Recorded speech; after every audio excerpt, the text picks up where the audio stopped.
今日整個墨魚滑釀彩椒，咁呢啲彩椒呢，之前喺超級市場呢買成30蚊一包嘅，咁今日呢就買12.9啊，咁我見佢咁抵，都好新鮮嘅，咁我就買咗一包翻嚟嘅。咁呢度有一嚿墨魚膠啦，有人叫墨魚滑嘅，咁啊係魚檔現成嘅，200個 gram。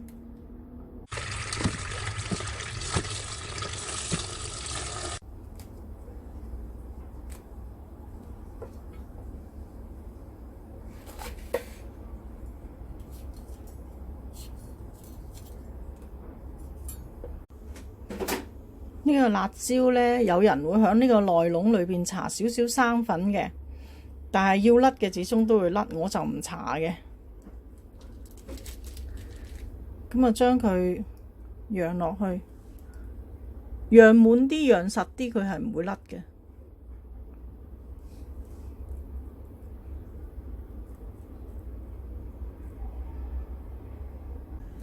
仲有一啲釀唔晒，唔夠餡，咁唔緊要啦。咁我哋有肉嗰邊向下，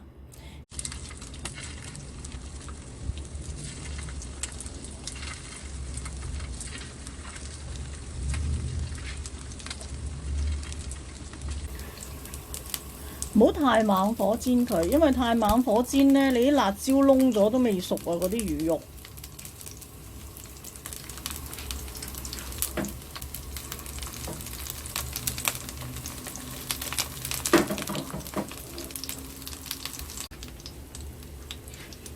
因為呢個辣椒都有個厚度噶啦，佢依家都有裏邊都係熟熟地，咁樣咧我就係想佢咧熟透嘅，所以我冚蓋焗一焗佢。咁而家我轉咗細火噶啦。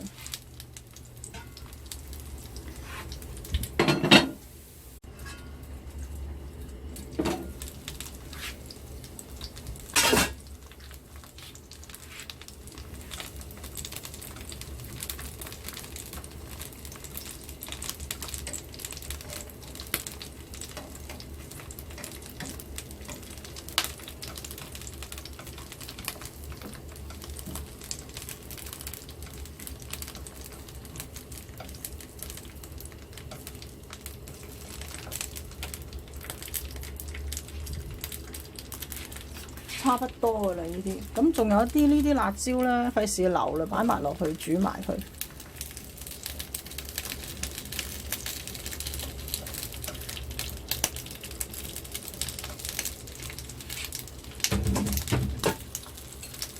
呢邊都冚蓋嗰個。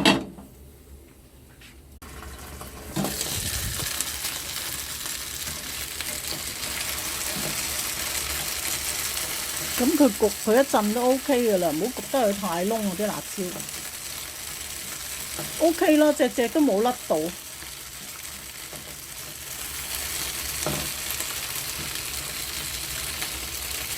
都未燶嘅。我而家都覺得佢完全熟晒嘅啦，咁我可以熄火。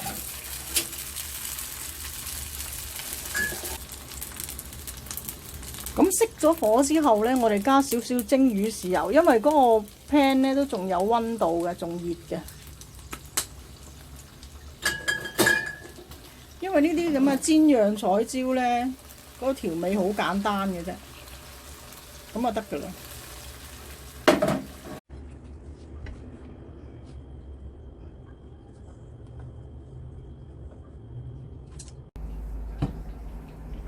俾翻少少豉油落去。